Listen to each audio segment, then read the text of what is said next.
যুদ্ধ শুরু হয়ে গেল। ঢাল তরবারি নবী সামনে বাঁধলেন, লোহার পোশাক পরলেন, কিন্তু যুদ্ধে কোনো সাহায্য নাই। মুসলমান হারে না, কাফের জিতে না, কাফের হারে না, মুসলমান জিতে না। অবস্থা অন্যরকম হয়ে গেল। সরকারে দো আলম নবী মুহাম্মদুর রাসূলুল্লাহ সাল্লাল্লাহু আলাইহি ওয়াসাল্লাম ওই যুদ্ধের ময়দানে আবার আল্লাহর কাছে হাত তুললেন। আল্লাহ, আপনি না গতকাল রাত্রে বললেন আমাকে সাহায্য করবেন, মাতা নাসরুল্লাহ, সাহায্যটা কখন হবে? রবের পক্ষ থেকে জবাব, আল্লাহ ইন্না নাসরুল্লাহি করিব। ও পয়গম্বর, যেখানে আপনার শক্তি শেষ হয় ওই জায়গার মধ্যেই তো আমি আল্লাহর কুদরতি পাওয়ারের সূচনা হয়। আগে বাড়েন, সাহায্য আসবে। রাসূল যখন আগে বাড়লেন সর্বশক্তি নিয়ে, আল্লাহর পক্ষ থেকে জিবরিল আমিন রাসূলকে বললেন, ফাস্তাজাবা লাকুম বিআলফিন মিনাল মালাইকাতি মুনসিলিন, আমি 1000 ফেরেশতা আপনার জন্য পাঠিয়ে দিলাম। রাসূল খুশি হয়ে গেলেন। জবাবে বললেন, বন্ধু আর একটু কি করা যায় না? আসমান থেকে জবাব, বিসালাসাতি আলাফিন মিনাল মালাইকাতি মুসাব্বিবিন মুনসিলিন, আমি আরো 3000 পাঠাইলাম। সরকারে দো আলম নবী আরো আগে বাড়লেন, দোয়া করলেন, রবের পক্ষ থেকে জবাব, বিখামসাতি আলাফিন মিনাল মালাইকাতি মুসাব্বিবিন, ও পয়গম্বর আরো 5000 ফেরেশতা পাঠাইলাম। সরকারে দো আলম নবী যুদ্ধ যখন শেষ হয়ে গেল, আল্লাহ জিজ্ঞেস করলেন, পয়গম্বর যুদ্ধ কেমন করলেন? বলে, বুঝতে তো পারলাম না, খেজুর গাছের ডালা তরবারি হয়ে গেল, নারায় মস্তানা দিয়ে আঘাত করলো, তোর কল্লা 2 টুকরো হয়ে গেল। বন্ধু কি হলো বুঝলাম না। রবের পক্ষ থেকে জবাব, লড়াই তো আপনি করেন নাই, বরং লড়াই আপনার বন্ধু করেছে। রব কিয়ামত পর্যন্ত আনেওয়ালা উম্মতকে শিক্ষা দিলেন, তোমরা যদি বন্ধুর সাহায্য পেতে চাও, দ্বীনি লাইনে সাহায্য পেতে চাও, তোমার সর্বশক্তি নিয়ে সামনে বাড়ো। যেখানে বান্দার শক্তি শেষ হয় ওই জায়গার মধ্যেই রবের পক্ষ থেকে আল্লাহ রব্বুল আলামিন তার সাহায্যের মাধ্যমে জালিমের পতন ঘটায়া तमाम পৃথিবীর মানুষকে বুঝায়া দেয়। যেখানে বান্দা সর্বশক্তি নিয়ে আগায় যায় ওই জায়গায় রবের সাহায্য আসে। কথা ঠিক কিনা বলে? এজন্য আল্লাহ ডাক দিয়া বললেন, মারিয়াম, খেজুর গাছের গোড়া ধরে ধাক্কা মারা তোমার কাজ। খেজুর পড়বে কি পড়বে না ওই দায়িত্বটা আমি আল্লাহ তোমাকে দেই নাই। হযরতে মারিয়াম খেজুর গাছের গোড়া ধরে ধাক্কা মারলেন, মুহূর্তের মধ্যেই খেজুরটা নিচের মধ্যে পড়ে যায়। আসমানওয়ালা ডাক দিয়া বলে, মারিয়াম দেখলা তো, গোড়া লাগালা তুমি, আগার দায়িত্ব আমার। রবের দেওয়া খেজুর পাইলেন, খাইলেন, মদিনায় বসলেন। তো বাচ্চাটা দেখে খুশি হয়ে গেছে। বাচ্চা দেখে মনটা এত খুশি, নবী তো দেখতে তো বড় সুন্দর, আর আমাদের নবী তো এত সুন্দর, যা বয়ান করে দেখো, বয়ান করে বুঝাইতে পারবো না। কথা ঠিক কিনা বলে? আমাদের নবীর চেহারা এত সুন্দর। ইমাম বুখারী তার কিতাবে ঘটনা লিখছেন, একজন ইহুদির ছেলে এই কোনার মধ্যে এসে দাঁড়ায় দাঁড়ায় ওয়াজ শুনতেছে। ছেলেটা কার? বলেন সবাই কার? ইহুদি। তো দাঁড়াইছে, তো নবী জিগায়, বাচ্চারা আইছে। তো নবী রাসূল যখন ওয়াজ করতেন আমার দিকে তাকান, এইভাবে তাকান। তো যত মানুষের দিকে নবীর চেহারা পড়তো অত চেহারা নবীর পরবর্তী জীবনে মনে থাকতো। তো বাচ্চারা অনেকদিন আসলো নবীর লাগে মহব্বত, হঠাৎ আর কয়েকদিন আসে না।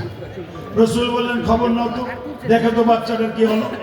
সাহাবী বলে, নবী বাচ্চাটার কি হলো কেমনে বুঝাইবো? বাচ্চাটার তো প্রচন্ড জ্বর, বিছনা থেকে উঠতে পারে না। আল্লাহ রাসূল বলেন, আমার মন চায় আমি একটু বাচ্চাটারে দেখতে চাই। তো বাচ্চাটারে দেখার জন্য রাসূল গেলেন। তো রাসূল গেলে সাহাবায়ে কেরাম কিছু গেলেন। সাহাবায়ে কেরাম যায় বসলেন। আল্লাহর নবী কপালের মধ্যে হাত রাখলেন।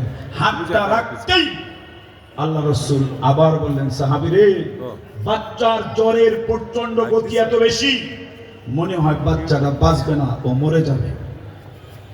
মৃত্যুর আগে আমার মন চায় ওরে একটু কালিমার দাওয়াত দেই, ও একটু কালিমা পড়ে যদি পরপরের যাত্রী হয়ে যায় ও জান্নাতি হয়ে যাবে। পয়গম্বর বলেন, সাহাবীরা, কালিমার দাওয়াত দিতে আমার একটু মন চায়, মুসলমান যেন নেককার হয়ে যায়, দুনিয়াবাসী যেন জান্নাতি হয়ে যায়।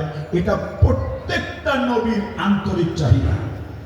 রাসূল যখন চলে গেলেন, আল্লাহ নবী বলে গেলেন, আল উলামা ওয়ারাসাতুল আম্বিয়া, হে উম্মত, তাম দুনিয়ার মধ্যে উলামায়ে কিরামকে আমি আল্লাহ নবীদের ওয়ারিস ঘোষণা করলাম। নবীদের মনের চাহিদা যেরকম, নূরবাগ মাদ্রাসার প্রত্যেকটা আলেমের চরিত্র এরকম। তারা চায় যে গোটা গ্রামওয়ালা মহল্লাওয়ালা যেন একসাথে জান্নাতি হয়ে যায়। এজন্য পয়গম্বর ডাক দেয় সাহাবী, মনটা আমার চায় ওর একটু কালিমা পড়া যদি তারপরে মুসলমান বানাইতে পারতাম।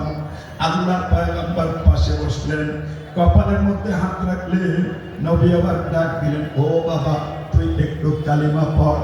বাচ্চাটা তো ছোট কিন্তু কালিমা পড়ে না। আল্লাহর পয়গম্বর আবার বললেন, তুমি কালিমা পড়ো। এবারও বাচ্চা কালিমা পড়ে না। এবার নবীর আওয়াজ একটু মোটা হয়ে যায়।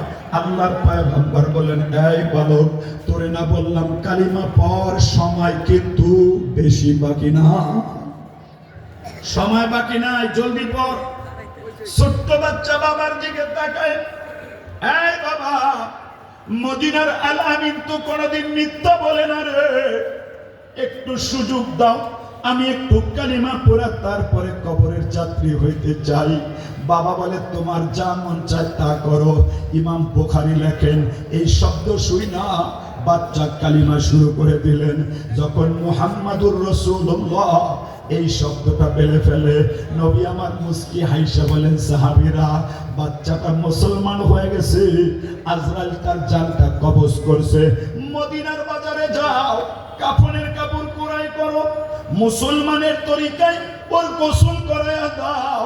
ওর বাবারে বলো এই বাচ্চার গায়ের জন্য যেন হাত না লাগায়। কেন পয়গম্বর? বলে বাচ্চাটা এখন মুসলমান, এখন তো আর ওর বাবা কাফের, সে নাপাক। আমার বালকটা পাক, নাপাক হাত দিয়া পাক বালকটা স্পর্শ করুক, আমি তো চাই না। একটু চলে যাও, ওরে গোসল করাও, আর মদিনায় ঘোষণা লাগায়া দাও, ওর জানাজার কাজ শেষ না কইরা মুহাম্মদ মদিনায় যাইতে চায় না। আল্লাহু আকবার। সরকারে দো আলম নবী একদিন মজমায় আসছে, তাই মুসলমান। এজন্য মসজিদের ইমাম খতিব আপনার দরজায় যায়, আপনার সাথে মহব্বত লাগায়, আপনার সাথে ভাব লাগায়। আপনি তার বিপক্ষে থাকলেও সে ডাক দিয়ে বলে, আল্লাহ আমার সভাপতিকে তুমি মাফ করে দাও, আমার কমিটির ভাইদেরকে জান্নাতি বানায় দাও, মুসল্লিদেরকে জান্নাতি বানায় দাও। এই দরদ আল্লাহ প্রত্যেকটা আলেমের মধ্যে দিয়া তার সিনার মধ্যে ইলমে নববীর নূর দিয়া দিবেন। কেউ চাইলেই আলেম হইতে পারে না যতক্ষণ আল্লাহ মঞ্জুর না করেন। কথা ঠিক না বেঠিক? হযরতে মারিয়াম বাচ্চা যখন পাইলেন, বাচ্চাটা কোলের মধ্যে লোকাল হয়ে গেছে। মানুষ বলে, মারিয়াম মাও তো খারাপ না, বাবাও তো চরিত্রহীন না, নবীর বংশের মায়া, তুমি কান্না করলা কি? তোমার যে বাপ না, স্বামী নাই, বাচ্চা আনলা কোত্থেকে? মারিয়াম বলে, আমি রোজাদার, আমার লাগে ফেসাল করেন না, কথা মতো করেন না, যা কথা লাগে ওর সাথে বলেন। একদিনের বাচ্চা কি কথা বলবে? বলে আল্লাহ বলাইলে বলবে। ছোট্ট বাচ্চা ডাক দেয়, ইন্নী আব্দুল্লাহ আতানিয়াল কিতাব ওয়া জাআলানি নাবিয়্যা। এই গ্রামের মানুষেরা রে, আমার মায়ের ব্যাপারে মন্তব্য করবা জবান যেন ঠিক থাকে। আমার মা কোনো চরিত্রহীন না, আমার মা একজন সতীসাধী নারী। আমাকে আমার আল্লাহ রব্বুল আলামিন তার কুদরত দ্বারা বাপ সারা দুনিয়ায় পাঠাইয়া আবদিয়াতের কাতার থেকে নামটা একটু উপরে নিয়া ওই জায়গার মধ্যে আল্লাহ রব্বুল আলামিন এই জায়গায় আমার নামটা নবীদের কাতারে লেখাইয়া সুন্দর মতো আমাকে পয়গম্বরের কাতারের নাম দিয়া নতুন শরীয়ত দিয়া তোমাদের কাছে পাঠাইছে। আমি ঈসা ইবনে মারিয়াম, আমি আল্লাহর পয়গম্বর, নতুন কিতাবের মালিক। তোমরা মায়ের সম্পর্কে কোনো মন্তব্য করবা না। আল্লাহু আকবার। ভাই স্টেজের সামনে চলে আসেন, একবার স্টেজের সামনে, স্টেজের সামনে যেদিক দিয়ে দেবেন, অসুবিধা নেই। জনাব এজিএম শামসুল হক শামসুল।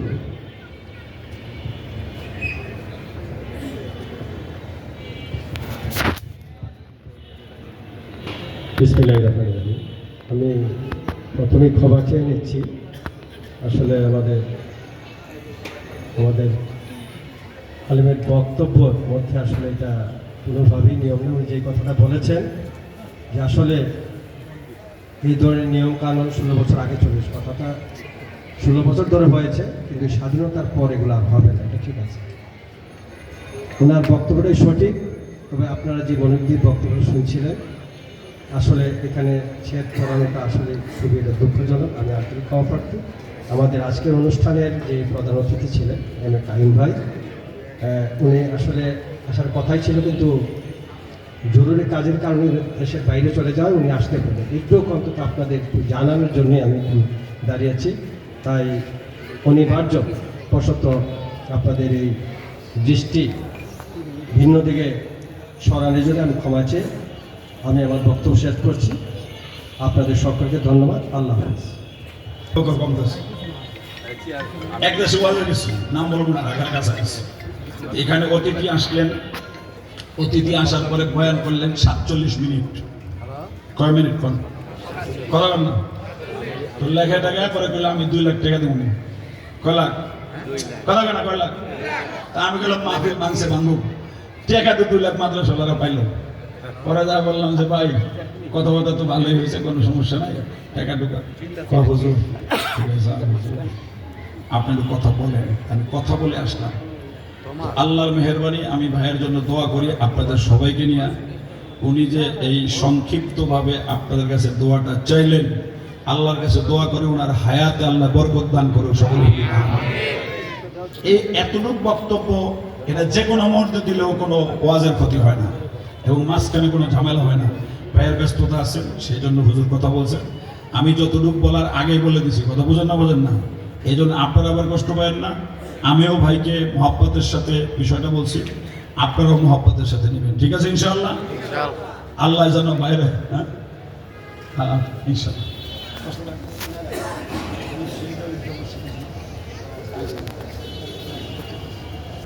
জোরে জোরে বলেন আল্লাহু আকবার, আরো জোরে বলেন আল্লাহু আকবার। আল্লাহ কবুল, সবাই বলে আমিন। এই যে মারিয়াম আলাইহিস সালাম জন্ম নিলেন, আর কি বলে হযরত ঈসা আলাইহিস সালাম, এতে কি ওনার হাসপাতাল যাওয়ার লাগছে? কতক্ষণ হাসপাতাল যাওয়ার লাগছে? হাসপাতাল যাওয়ার লাগে নাই, এবং তার জন্য কোনো ডাক্তার লাগে নাই, লেখা বানান নাই, অন্ধ বানান নাই, বোবা বানান নাই। এই জন্য হযরতে মারিয়াম আলাইহিস সালামের সন্তান ঈসা আলাইহিস সালাম আল্লাহর কাছে একটা দোয়া করলেন। কি দোয়া? ওয়াসসালামু আলাইয়া ইয়াউমা উলিদতু ওয়া ইয়াউমা আমুতু ওয়া ইয়াউমা উবআতু হাইয়া। ও বন্ধু আমার, এমন সুন্দর জন্ম দিলেন, জন্মটা বড় চমৎকার। আমাকে ল্যাংড়া বানান নাই, লুলা বানান নাই, অটিজমের কাতারে আমার নামটা লেখা নাই, মায়ের জন্য কারো সাহায্য লাগে নাই। এত সুন্দর একটা জন্মের জন্য আপনার কাছে বলি আল্লাহ, আমার জন্ম যেমন সালামতির সাথে নিরাপত্তার হলো, আপনার কাছে 2টা জিনিস চাইলাম। 1 নম্বর, আমার মরণটা সুন্দর দিয়ে বলেন সুবহানাল্লাহ। কি সুন্দর দিবে? জোরে বলেন কি? মরণ। আল্লাহ জন্ম যখন সুন্দর দিচ্ছেন, মরণ সুন্দর চাই। কেন? যেন হাসর সুন্দর হয়। এই মর্মে আল্লাহ রাসূল বলেন, ও আবু সুফিয়ান, কামা তাহিউনা তামুতুন, তোমার কর্ম যেমন মরণ তেমন, মরণ যেমন হাসর তেমন। কর্ম যদি সুন্দর হয় তো মরণটা সুন্দর হয়, কর্ম যদি ভেজাল হয় তার মরণটা ভেজাল হয়। কথা ঠিক না বেঠিক? কর্মের মধ্যে যদি হারাম ঢুকে যায়, ওই হারাম খাইয়া ওই মানুষটা আর নেককার থাকতে পারে না, ওর মরণটা ইমানের হয় না। কর্মে যদি সুদ ঢুকে যায়, তাহলে ওই মানুষটা সুদ খাইয়া ইমানের সাথে মরতে পারে না। এজন্য পয়গম্বর বলেন, তোমার কর্মজীবন ইসলামের সাজে সাজাও, তাহলে মরণ ইমানের হয়। যার মরণ ইমানের হয়, ওর কবরটা জান্নাতের বাগান হয়। যার মরণ ইমানের হয়, পলসিরা চওড়া হয়, আমল নামার ডান হাতে পায়, ডাইরেক্ট সে জান্নাতের মালিক হয়ে যায়। কথা ঠিক না বেঠিক? কর্ম যেমন মরণ তেমন, কর্ম যেমন হাসর তেমন। বলছেন কে? জোরে বলেন কে? পয়গম্বর মুহাম্মদুর রাসূল বলেন, ওই আল্লাহর গোলামেরা রে, তোর কর্ম যেমন মরণ তেমন। কর্ম যদি ইয়াবার ব্যবসা হয়, মরণ কিন্তু ঈমানের হবে না। কর্ম যদি নামাজের হয়, মরণ ঈমানের। কর্ম যদি হালাল হয়, মরণটা ঈমানের। 5 ওয়াক্ত নামাজ যদি নিয়মিত হয়, কোরআন তেলাওয়াত নিয়মিত হয়, দিনই কাজ নিয়মিত হয়, ওই ওসিলায় আল্লাহ তোমার মরণটা ঈমানের দিতে পারে। কথা ঠিক না বেঠিক? কর্ম যেমন মরণ, মরণ যদি সুন্দর করতে হয়, এই হায়াত আল্লাহর ইবাদতের মাধ্যমে সাজাইতে হয়। কথা ঠিক না বেঠিক? এই মর্মে আপনাদেরকে বাস্তব একটা উদাহরণ দিই। আমি তখন 2001 সাল মোহাম্মদপুর থাকি আবহানী ক্লাব মাঠে গান গাইতে আসলো ফিরোজ শাহ। গান গাইতেছে, 1 সেকেন্ডের নাই ভরসা, ফুরাই যাবে রং তামাশা। শ্রোতা দ্বারা বলতেছে আবার গান। এইভাবেই পরের দিন পত্রিকা আসছে, আমি যেমনে বয়ান করতেছি। উনি যখন আবার হারমোনিতে সুর লাগাইছে, 1 সেকেন্ডের নাই ভরসা, ওই যে হা করছে, আর জবান বন্ধ করতে পারে নাই। আজরাইল ওখানেই জান নিয়ে নিছে। ওইভাবে পত্রিকায় ছড়িয়েছে।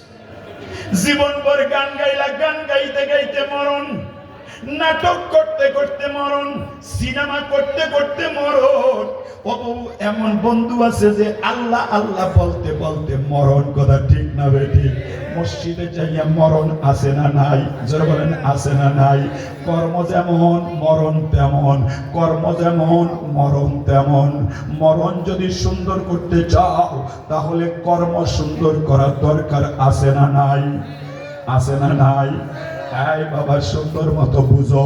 এই যে মাদারীপুর জেলার মধ্যে কতগুলি মহিলা মদ খাইয়া রাতের বেলা নাচা শুরু করছে, নাচতে নাচতে মারা গেল। কর্ম যেমন মরণ তেমন। কর্ম যেমন মরণ তেমন। মোহাম্মদপুরে একজন লোক মারা যায়। জিজ্ঞেস করলাম কেমনে মারা গেল? বলে রাতের বেলা মদ খাইছে, সকাল বেলা ঘুম থেকে উঠে নাই। কর্ম যেমন মরণ তেমন। রাতের বেলা হেডফোনটা কানের মধ্যে লাগাইয়া তারপরে যে গান শুনো বাবা, হইতে পারে ওই দিন সকালে যদি ঘুমটা না ভাঙে, তাহলে তোমার মরণ কিন্তু সুন্দর হবে না। কথা ঠিক না বেঠিক?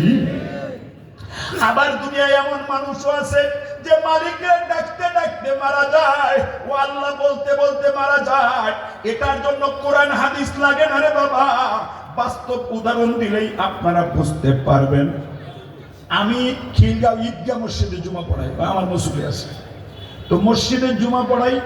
শুক্রবার আসর থেকে মাগরিব তাফসীর করি। মসজিদে ধরেন 4-5 হাজার মুসল্লি নামাজ পড়ে। তো আমি নামছি 6 মিনিট আগে, এশা পড়া যাব। নিচে যায় দেখি সামনের দিকে ভিড়। কি হয়েছে ভাই? কয় হুজুর লোকটা নাই। লোকটা নাই মানে? এই দেখেন উত্তর দিকে মাথা, দক্ষিণ দিকে পা। 6 মাস হয় নাই। আমি ডাক্তার জিয়াউল করিম ভাইরে ফোন দিলাম, ভাই লোকটা মনে হয় মরে গেছে, আপনি একটু আসেন, আইসা এটাকে একটু সমাধান করে দেন। লোকটা ডাক দেওয়া বলে, ডাক্তার জিয়াউল করিম ভাই বলে, আমি তো অনেক দূরে, আপনি একটু খিদমায় পাঠায় দেন। আমি বললাম একটু খবর দেন তো। খবর নিয়ে জানা গেল এই অঞ্চলে তালতলা মার্কেটের কোথায় যেন তার বাসা। কিন্তু নামাজ রোজায় বাসার মধ্যে অত সুবিধা না। এই জন্য নামাজ রোজা যেন 5 ওয়াক্ত জামাতে পড়তে পারে, এই নিয়ত করে সে মসজিদের মেজ ভাড়া নিছে। মসজিদের মেসের মধ্যে ভাড়া নিয়ে ওখানেই থাকে, ওখানেই খায়।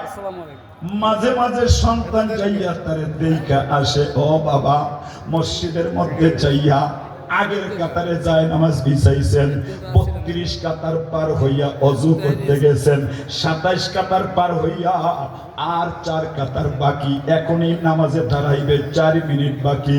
আল্লাহ ডাক দিয়া বলে, ফেরেশতা আজরাইলকে একটু বলে দাও, ওর জানটা কবজ পদ্মার চরে হয় না, ওর মরণটা আরিয়াল বিলে হবে না। আমার ঘরের মধ্যে আমারে পাওয়ার জন্য আসছে, আগের কাতারে নামাজ পড়ছে।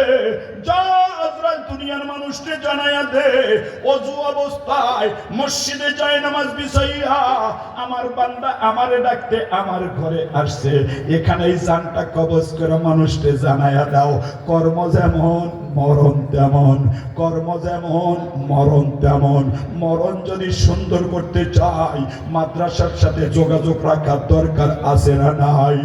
মরণ যদি সুন্দর করতে চাই তাহলে নামাজ রোজা দরকার আছে না নাই? হালাল ভাবে চলার দরকার আছে না নাই? এই বাবা, কর্ম খারাপ কইরো না, তোমার বোঝা কেউ মাথায় নিবে না। আমার মসজিদের মুসল্লি, আপনাদেরকে কষ্টের কথা বলি, একেবারে 9:30 বাজে মসজিদে আসে, 9:30 10টা, এরপরে যায় না, আগের কাতারে নামাজ পড়ে। একদিন ফোন আইছিল, হুজুর জি আমি আপনার অমক মুসল্লির ভাই, আগামী বছর আমাদের গ্রামে আপনার মাহফিল, শোল মাছ দিয়ে ভাত খাওয়া হুজুর।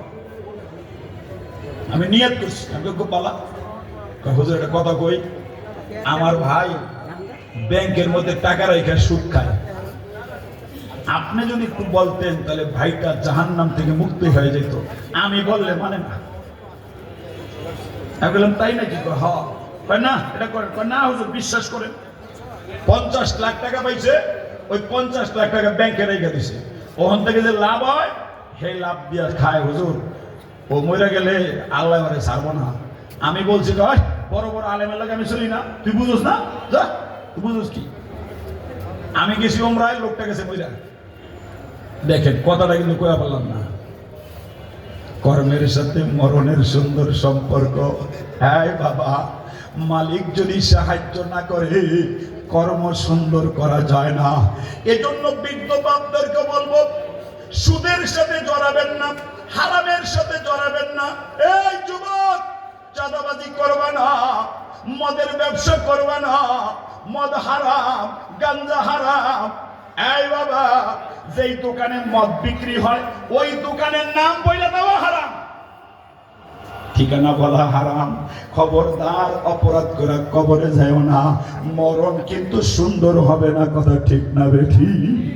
এজন্য মালিক ডাক দেয়, কর্ম যদি সুন্দর করতে চাও, জীবনবার ইসলামী অনুশাসন মাইনা নাও, আর তোমার সন্তানদেরকে নেককার বানাইয়া কবরে যাও। এজন্য বাচ্চা যখন পেটে আসবে, তোমার আমার দায়িত্ব আল্লাহর কাছে সালামতির দোয়া করবা। আল্লাহ, বাচ্চা জন্ম দিব, আপনি হাসপাতাল নিয়েন না, ঈসা পয়গম্বরকে যেভাবে কুদরতি জন্ম দিয়েছেন আমাকে ওইভাবে জন্মের ব্যবস্থা করে দেন। এই আল্লাহ, 2 নম্বর আল্লাহর পয়গম্বর বলেন, বাচ্চা যখন জন্ম নেয় ডান কানে আজান লাগাইয়া দাও, বাম কানে ইকামত। কোন কানে আজান, কোন কানে ইকামত? বলেন, কোন কানে আজান, কোন কানে ইকামত? ডান কানে আজান, বাম কানে ইকামত। কিন্তু আফসোস, অনেক মুসলমান আজান জানে না। কেন আজান আর ইকামত লাগাইবা? তাফসীরের কিতাবের মধ্যে লেখছে, যেই বাচ্চা জন্ম নিল ওই বাচ্চার ডান কানে যদি আজান দেওয়া হয়, বাম কানে ইকামত দেওয়া হয়, আর কলবের মধ্যে ফেরেশতারা ঈমানের মোহর মেরে দেয়, ওই বাচ্চা নাস্তিক হয় না, ওই বাচ্চা মুরতাদ হয় না, ওই বাচ্চা তসলিমা নসরিনের মতো আজানের আওয়াজ নিয়ে বিরূপ মন্তব্য করতে পারে না। কিন্তু অত্যন্ত আফসোসের সাথে বলি বাবা, মুসলমানের মধ্যে এমন মুসলমান আছে আজান জানে না, আছে না নাই? মঙ্গলবার আইসে একদিন গাড়ি দেখাইতে খিলগাঁও, তো মুসল্লিরে কইলাম যে ঘরের মধ্যে নামাজ পড়ি, মসজিদে গেলে জিজ্ঞেস হুজুর কি লাগাইছেন? তো দাঁড়ায় বললাম একামত দাও, একামত দাও। 14 সেকেন্ড হয়ে গেছে, একামত নাই। পিছনে তাকায় দেখি একটা আর একটা ঠেলে, তুই দে, তুই দে, তুই দে। আমি পারি না। আমি কেড়ে তুই দে মানে? হুজুর আমি তো পারি না। আজান পারে না, 30 বছর এই লোক আজান পারে না। আবার বলবো কি মৌলবী লাগে কোন কাজ? ওটা আমরাই সব পারি। মুসলমানের সন্তান আজান পারে না। ও বাবা, অথচ শরীয়তে মুহাম্মাদিয়া বলছেন শুধু পুরুষ আজান শিখবে না, মহিলা আজান শিখবে। কেন আজান শিখবে? মহিলা কি নুরবাগ মসজিদে এসে একামত দিবে রে বাবা? এজন্য না, বরং ছেলে যখন জন্ম নিবে, মেয়ে যখন জন্ম নিবে, বাপ নাই, স্বামী নাই, দাদি নানি, কানের মধ্যে আজান আর একামত শোনাইয়া আর কলমের মধ্যে ঈমানের মোহর মেরে দেবে। এই জন্য মহিলা আজান শিখবে। 2 নম্বর আল্লাহর নবী বলেন, বাচ্চা যখন জন্ম নিবে ওর জীবনটা সুন্দর করার জন্য ওর একটা সুন্দর নাম নির্বাচন করবা। ওই গুগল দেখে নাম রাখবা না, নূরবাগ মাদ্রাসা আইবা, ইমাম সাহেবকে বলবা, খতিব সাহেবকে বলবা, শাইখুল হাদিস আল্লামা নজরুল ইসলাম কাসিমিকে বলবা, হুজুর বাচ্চার নাম রাইখা দেন, ওই নামের মধ্যে বরকত। হযরত জাকারিয়া নবী আল্লাহর কাছে বলে, মারিয়াম আলাইহিস সালাম জাকারিয়া আলাইহিস সালামের কাছে বড় হইছে, তো ওই যে বাইতুল মাকদাসে বয়ে বয়ে খায়, তো ঘরের মধ্যে দেখে যে ফল টল আছে, তো জিজ্ঞেস করে জাকারিয়া নবী, ও মারিয়াম, তোমার রাই গেলাম আমি একা, ঘরের মধ্যে তো তালা মারা, তো তোমার এই ফল দিল কেডা? কয়টা আল্লাহ দিছে। তো মারিয়াম আলাইহিস সালামের এই কথাতে কোন মাথাটা খুলে গেছে, আল্লাহ যদি কোন দোকান ছাড়া ডাইরেক্ট ফল পাঠাইতে পারে, তো আমি জাকারিয়া বুড়ো হইলে কি হইব? আল্লাহ আমার সন্তান দিতে পারে। এই তখনই মেহরাবের মধ্যে সিজদায় করে কয়, আল্লাহ আমার একটা সন্তান দেন, কিন্তু যুররিয়াতান তাইয়্যিবা, নেক সন্তান দিবেন। সন্তান দিবেন নেক সন্তান, চাঁদাবাজ সন্তান না, বাটপার সন্তান না, ইয়াবাখোর না, বরং এমন সন্তান দিবেন তাইয়্যিবা, নেককার। আল্লাহর পক্ষ থেকে কি জবাব দেয় জানেন? ইন্না নুবাশশিরুকা বিগুলাম ইসমুহু ইয়াহইয়া। এই জাকারিয়া, সন্তান দিলাম, নাম রাখার মাতুব্বারি তোমারে দিলাম না, তোমার সন্তানের নাম রাখলাম আমি আল্লাহ। আল্লাহু আকবার বলেন। এই জন্য নাম রাখা কোনো যেন তেন ব্যাপার না।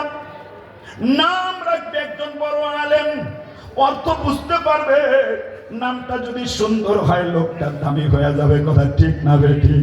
এই বাবা, হাসান বসরি নামে একজন আল্লাহর ওলি দুনিয়ার মধ্যে ছিলেন। ওই আল্লাহর ওলি যখন দুনিয়ার মধ্যে আসবেন, বাচ্চা জন্ম নিছে, হাসান বসরির বাবা বাচ্চাটা নিয়ে ফারুকে আজমের দরবারে চলে যায়, ডাক দিয়া বলে, ফারুকে আজম নবী নয়, আমার বাচ্চার নামটা কে রাখবে? আপনার কাছে একটু দিলাম, আপনি আমার বাচ্চার নামটা রাইখা দেন। বাচ্চার নামটা রাখার জন্য ওমরের কাছে দিছে। এই বাবা শুনে লাও, নিচের দিকে ওমর তাকায়, বাচ্চাটারে দেখে। হযরতে ওমর বললেন, সাম্মুহু হাসানান, ওর নামটা হাসান রাখু, ফা ইন্নাহু হাসানুল ওয়াজহি, কারণ ওর চেহারাটা সুন্দর। ওর নাম রাখো হাসান। এই হাসান বসরির বাবা, নবীর নাতির নাম হাসান। কিয়ামতের ময়দান আল্লাহ যদি হাসান বলে ডাক দেয়, ওই লাইনের মধ্যে তোমার বাচ্চাটাও বুঝি লাইনে দাঁড়ানোর সুযোগ পাওয়া যায়। এজন্য তোমার বাচ্চা রাখলাম রাখা হাসান। কিয়ামতের ময়দানে নবীর